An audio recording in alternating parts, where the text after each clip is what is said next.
Sector 3, this is 5 January 2021. This is from Sport Observer. This is their special report on the Great Reset. They put this out on the 31st of December of 2020, so last week. Again, if you don't have fortobserver.com, I highly recommend it. There is a PDF that they included along with their support with this report, which obviously I can't download to you. So if you did get a subscription to fortobserver.com, you would get that too. Executive summary. In the summer of 2020, World Economic Forum founder and executive director Klaus Schwab released a report on what he calls the Great Reset. He argues that a macro reset is necessary to remake the global framework. This includes economic, societal, geopolitical, environmental, and technological resets. The COVID-19 pandemic was a white swan, an entirely predictable, high likelihood and high impact event which will produce many unpredictable follow-on black swan events.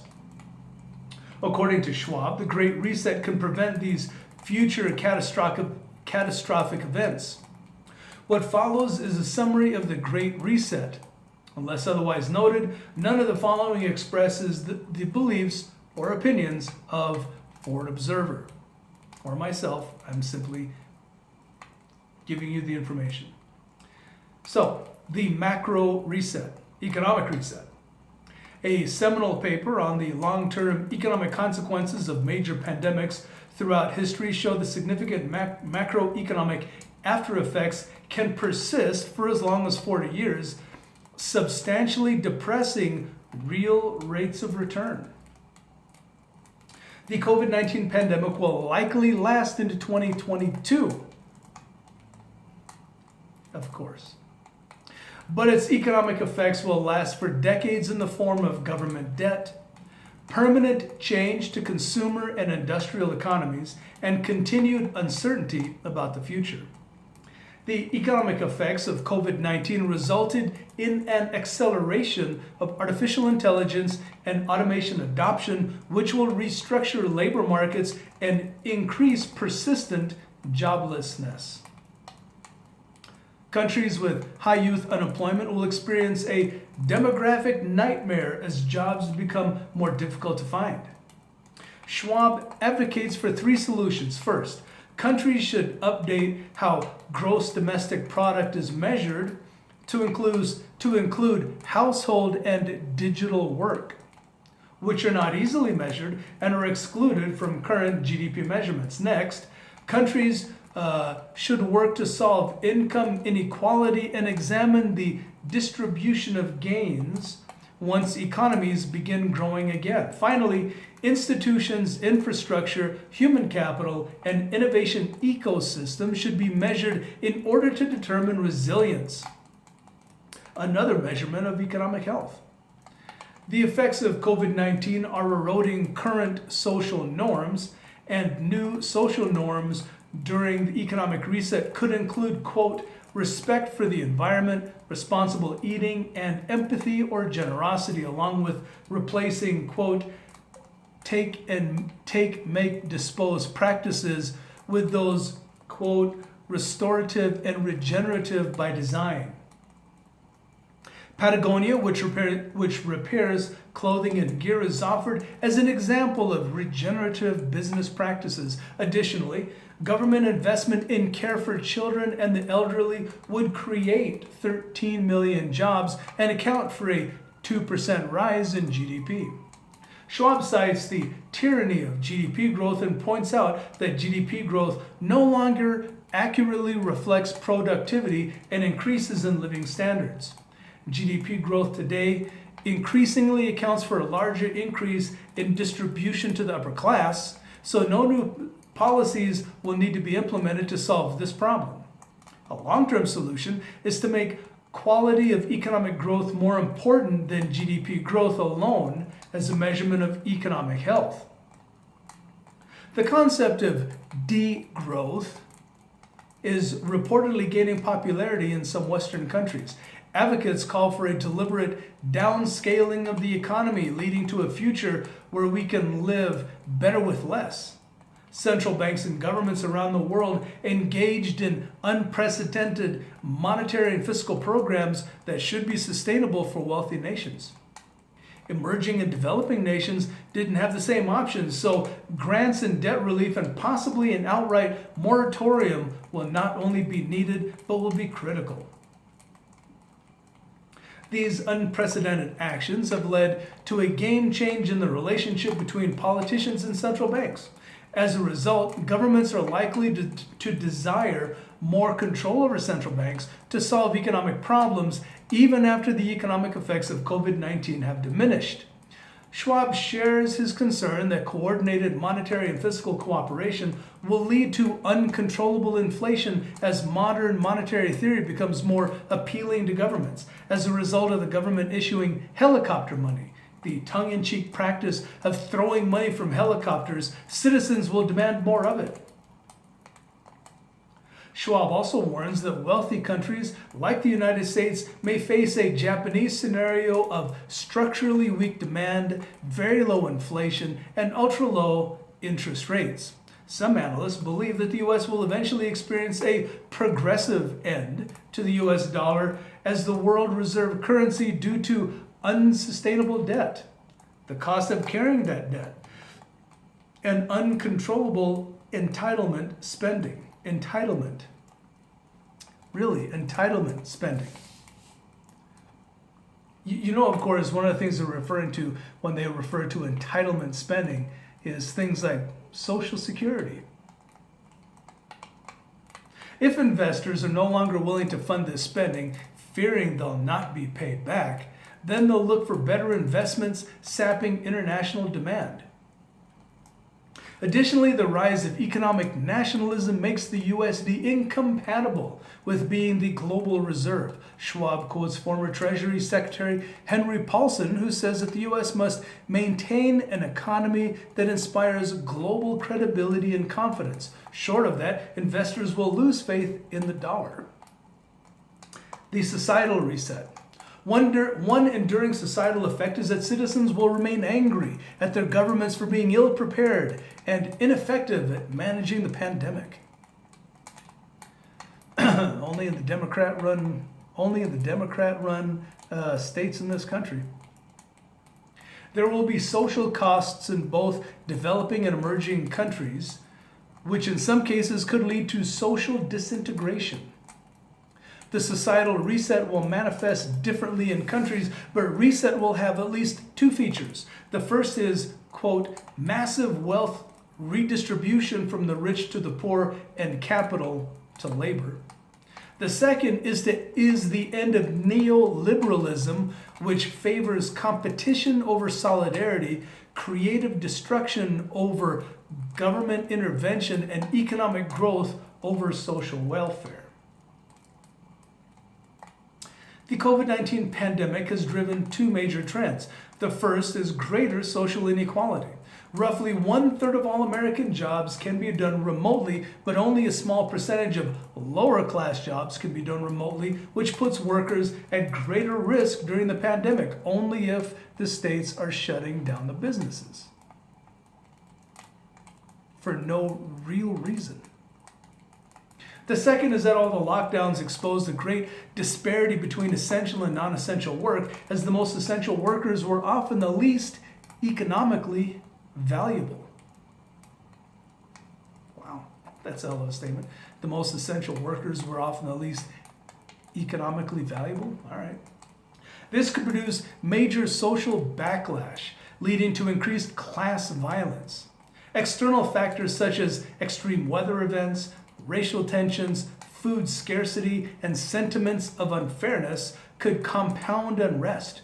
Poor countries are at greater risk, but the U.S. is also vulnerable due to weak social solidarity brought on by the people who seem to be driving the culture in education and entertainment, and the government. Another feature of the societal reset is the return of big government, as major crises have always further consolidated the power of the state. Governments tend to raise taxes to pay for response to a crisis. Additionally, expanding social safety nets will be a necessary part of the reset. A renewed focus on trade unions could result in order to facilitate this expansion. Businesses will be expected to become part of the solution, and business leaders will have to adapt to greater government intervention. This reset will also lead societies to reconsider the social contract. The inability of the government to control the cost of healthcare, housing, and education are examples of tension points that could lead lower and middle classes who can least afford these necessary services to question the viability of the social contract. Water.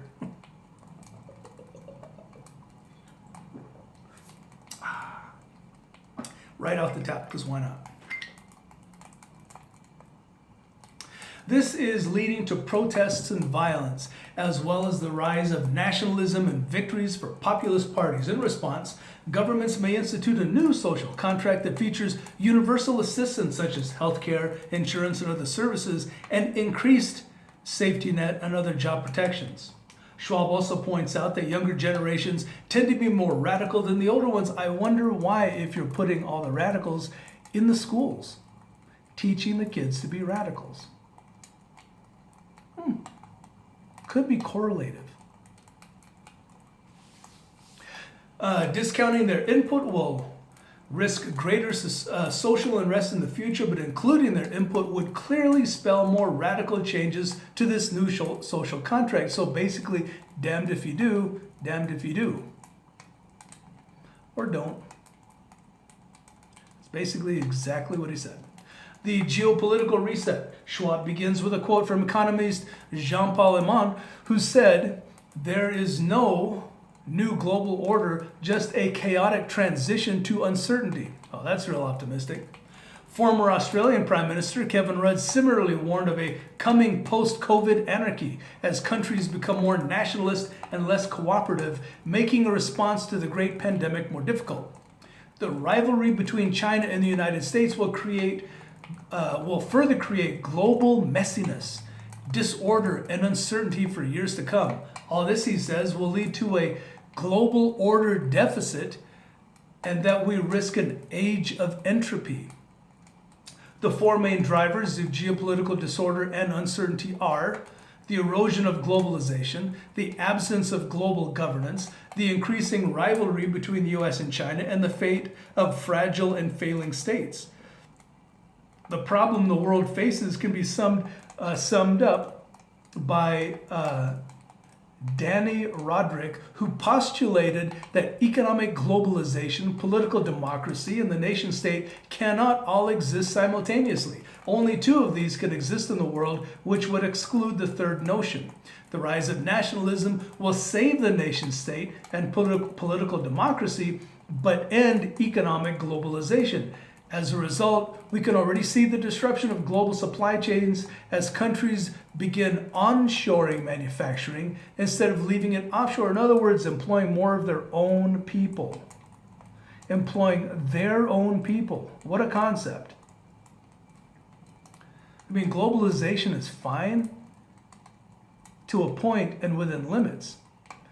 All of your people have to be working first. You have to have a strong, healthy economy. Any globalist efforts can't destroy your own people, your own economy, your own society. That is the downfall. That is the problem. This will manifest in regionalism replacing globalism. Well, I mean, we do have USMCA.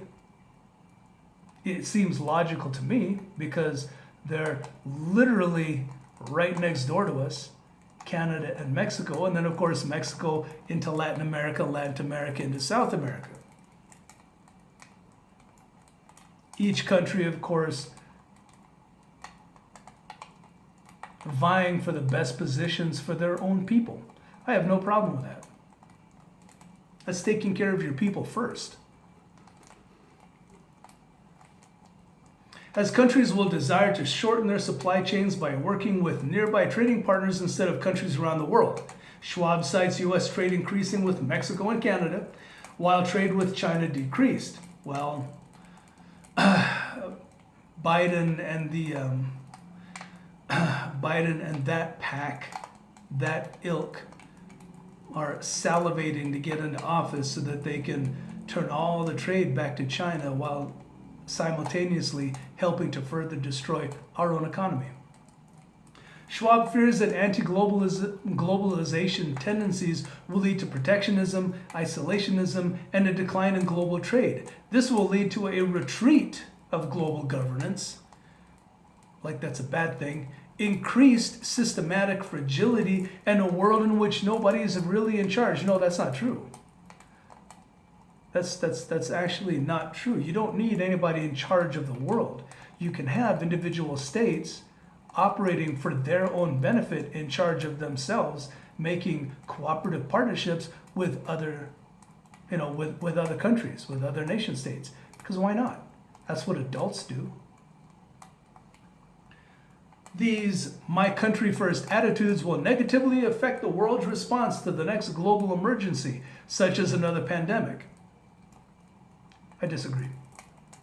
Schwab also notes that without foreign intervention and possibly a global effort, fragile and failed states could lead to further unrest around the world, leading to new waves of mass migration into richer Western countries. Well, there's one way to stop that. You simply stop it. That is the first and best way. You simply cease to allow it to happen. It's called having a spine. Environmental reset. The COVID-19 pandemic gives the world a glimpse of climate change and ecosystem collapse, catastrophes, supply and demand shocks, supply chain disruption, and more complex geopolitical and societal and technological problems. Deforestation and ecosystem degradation of natural resources and farming are shaking loose unknown animal viruses, which is leading to new outbreaks of virus and disease among humans. Experts estimate that zoonotic diseases have quadrupled over the past 50 years as animals pushed from their habitats are a wildlife disease reservoir. We've dealt with and lived with this for millennia. Pollution is also a major threat to planetary health. We'll tell that to the third world nations, who are basically 90% responsible for polluting the damn globe. Not the industrialized countries, not the first world nations, which overall have a limited impact. Talk to the ones who are just polluting their asses off and no one gives a damn. Don't come to us. The ones who actually harm our own production, trying to maintain all this, all the carbon emissions and all this stuff. Don't come to us.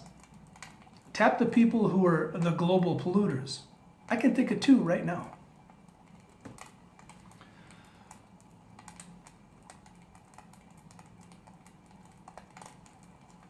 Pollution is also a major threat to planetary health.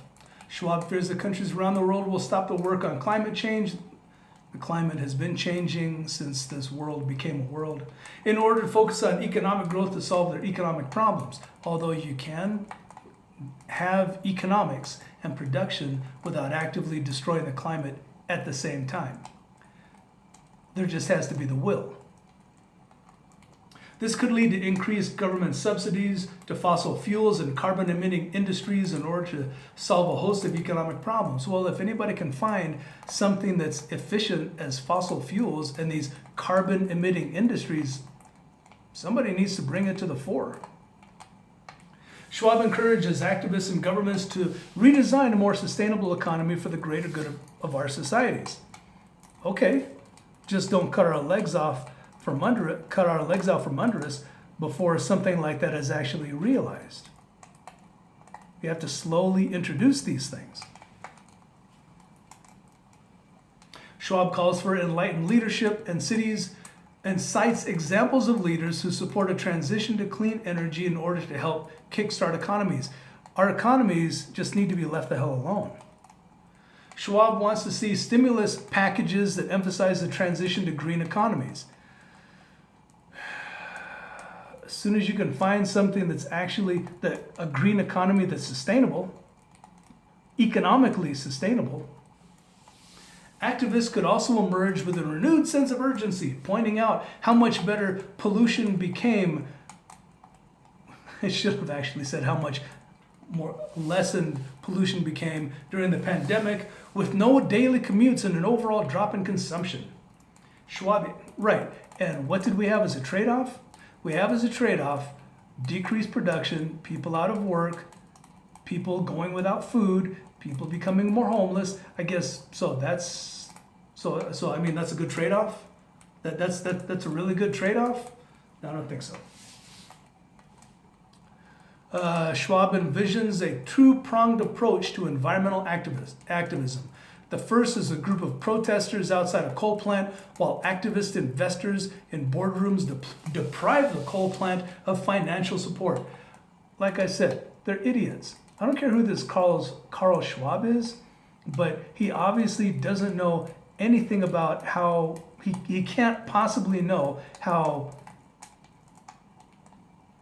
basic economics works, how what we have with coal and other carbon types of fuels, these fossil fuels, oils, how it's basically been running the globe for well over 100 or more, 200 years more, and that to just cut it off with no reasonable replacement, it's senseless. It's absolutely senseless. Look up sometime the graveyard for the huge fiberglass blades from windmills that are past their 10-year expiration. These huge things are just being buried in the ground because you can't recycle them apparently. And so we're adding to pollution. These windmills, you really should look at how inefficient these wind turbines are. They're not saving anything. Let's see, I'm going to read a little bit more, then I'm going to switch to part 2 because this is running out. All right, technological reset. Schwab has written 2 books on the Fourth Industrial Revolution, which will radically impact all elements of society. He argues that the effects of COVID will lead to more rapid technological change. Okay. The economic effects of COVID show the need for a new focus on remote technology, from everything from work to medicine to shopping and entertainment. Staying at home, consumers turn to e-everything, e-learning, e-commerce, e-gaming, e-books, e-attendance. Governments will become more involved in regulating online activity. I don't think that's necessarily a good thing.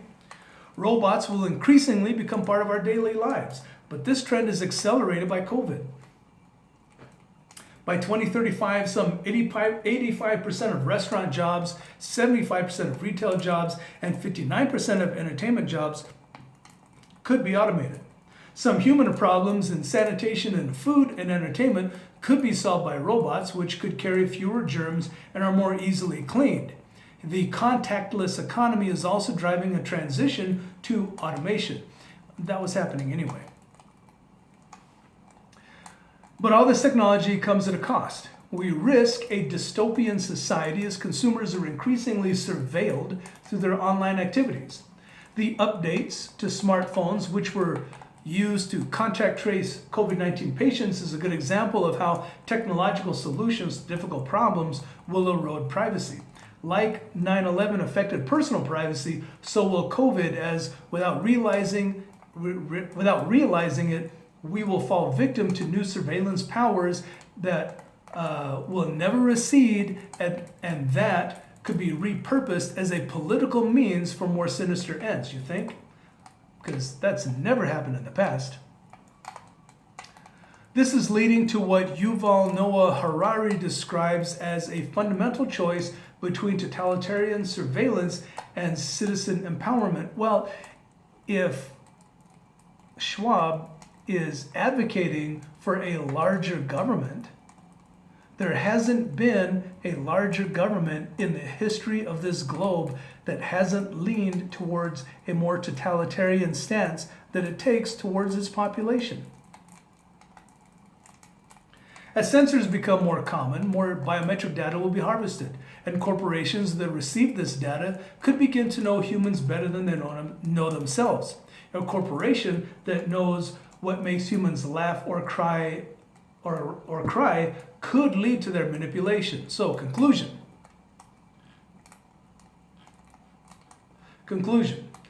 Analyst comment. Schwab looks at the pandemic as an opportunity to reimagine and reset economic, societal, geopolitical, environmental, and technological risks, and encourages readers to set in motion the Great Reset. He wants to replace failed ideas, institutions, processes, and rules with new ones that will remake most aspects of individual, societal, and governmental existence.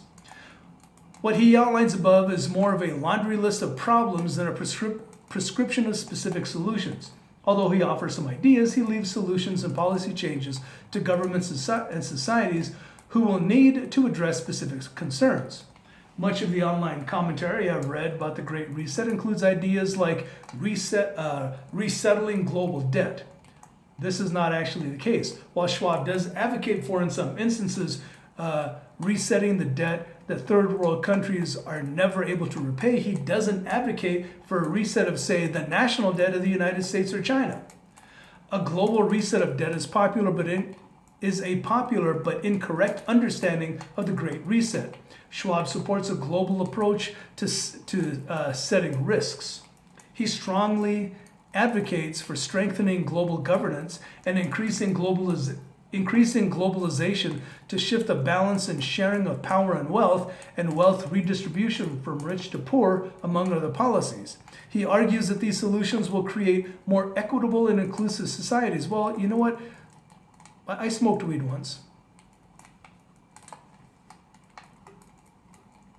I know what it's like when my head is all screwed up and I can't think straight. In many ways, these sentiments are echoed in the policies we've seen in the Biden transition team.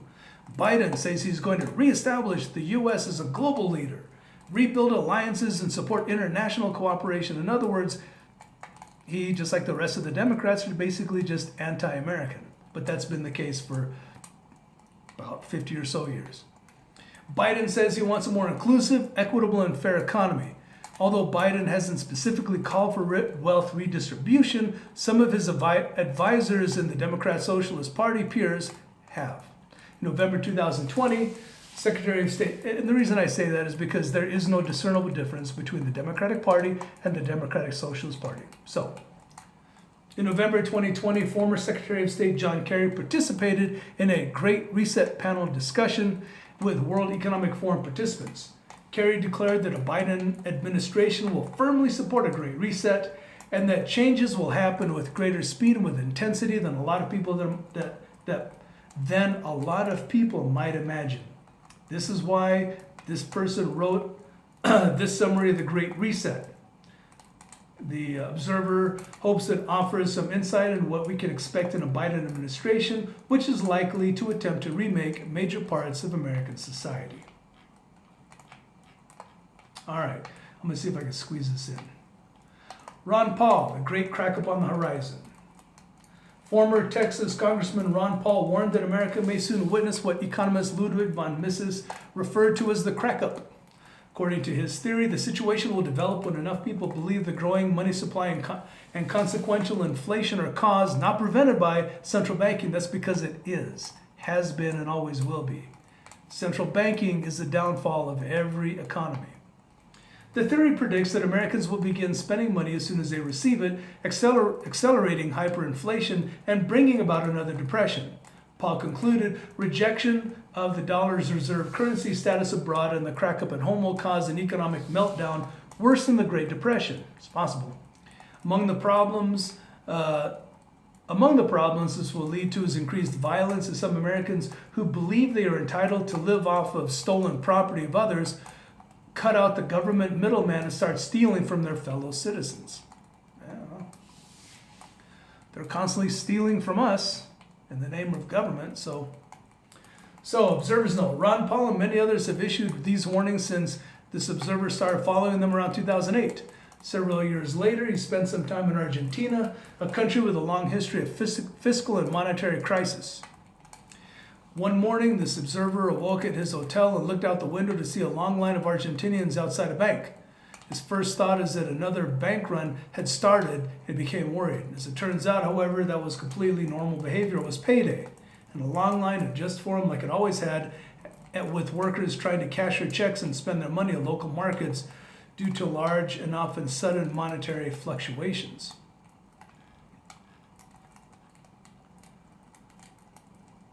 In fact, the places where he stayed didn't allow booking reservations more than 3 months out due to these currency swings. As a matter of capital control and for his demand for the Argentine peso, the ownership of US dollars was made illegal.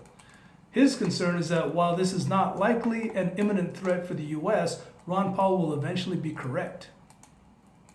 He fully expects to see this type of monetary volatility over the next 20 years as Americans and international investors realize that a competitor is taking market share as a world reserve currency.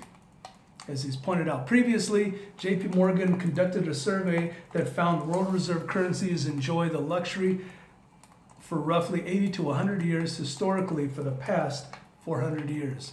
The Bretton Woods Conference, which created the modern global financial order and gave the US dollar world reserve status, was in 1944.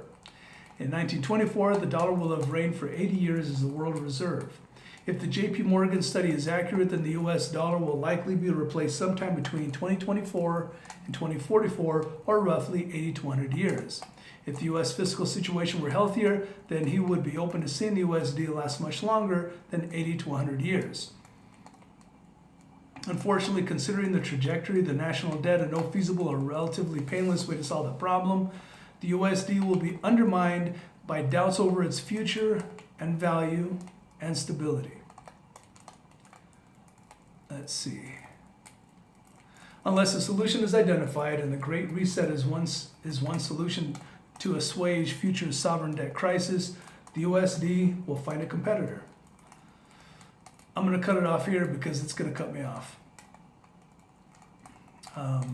Yeah, it's just going to cut me off.